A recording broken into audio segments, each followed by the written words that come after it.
Fancy garment and kids mall, sherwani, coat pant, 3 piece, suiting, shirting, tailoring, बच्चे और बच्चियों के लिए कई सारे कपड़ों की वैरायटियां। हमारा पता आयशा नगर पुलिस स्टेशन के सामने, हजार खोली, मालेगांव। प्रोप्राइटर चांद खान।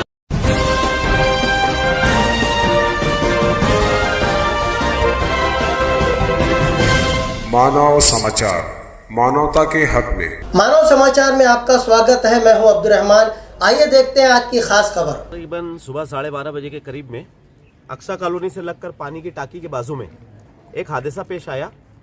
एक औरत ने अपने ही घर के मकान के ऊपर फांसी लगाकर अपने आप को ख़त्म कर लिया। औरत की उम्र तकरीबन 32 साल के आसपास है और 2 बच्चे की माँ है। उसका नाम है नीलोफर शेख अतीक। फांसी की वजह अभी तक समझ में नहीं आई है। उसके अलावा सुबह उस वार्ड के कॉरपोरेटर हमारे सगीर भाई ट्रैक्टर वाले, इनका फ़ोन मुझे आया। इन्होंने कहा कि शफीक भाई, हमारे वार्ड में एक औरत ने ऐसी जगह पर फांसी लगा लिया है।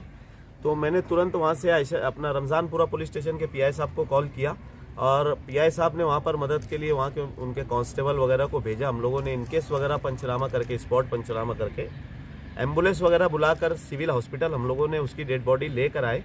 और डेड बॉडी लाने के बाद उनके घर के जो लोग, उसका मायका जो है, उसके माँ बाप, वो सापुतारा के पास रहते हैं और सापुतारा से वो निकल चुके हैं। तकरीबन 2-2.5 घंटे के अंदर वो यहाँ पर पहुँचेंगे तो उनके माँ बाप के हवाले लड़की की डेड बॉडी कर दी जाएगी। उसका लड़की का जो शौहर है वो यहाँ पर आया हुआ है और 2 बच्चे उसको है। बच्चों की उम्र तकरीबन एक की 4 साल है और एक की 6 साल है और एक की 4 साल है। ऐसी कुछ तभी उनकी उम्र है बच्चों की।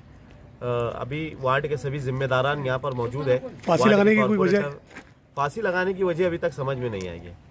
फांसी लगाने की वजह अभी तक नहीं, कुछ ऐसा कंफर्म नहीं हो पाया है।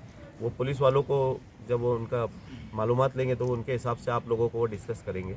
हम लोगों को उसके अंदर बोलने का राइट नहीं। मुझे 12 बजे अक्सा कॉलोनी से फ़ोन आया जिम्मेदार लोगों का, तो बोले सगीर भाई, अक्सा कॉलोनी में पानी की टाकी के पास एक लड़की ने फांसी लगा के खुदकुशी कर ली है।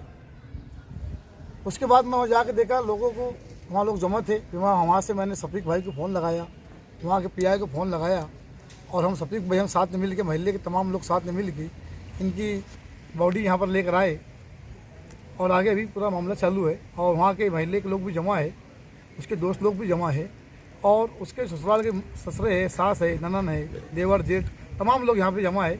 खाली उनकी जो माँ बाप है उनके आने का हम लोग इंतजार कर रहे हैं। उनके आने के बाद हम लोग इंशाल्लाह आगे, लड़की के मामू भी यहाँ पर है और लड़की के रिश्तेदार भी यहाँ पर है। वो आने के बाद इंशाल्लाह आगे कार्रवाई होंगी।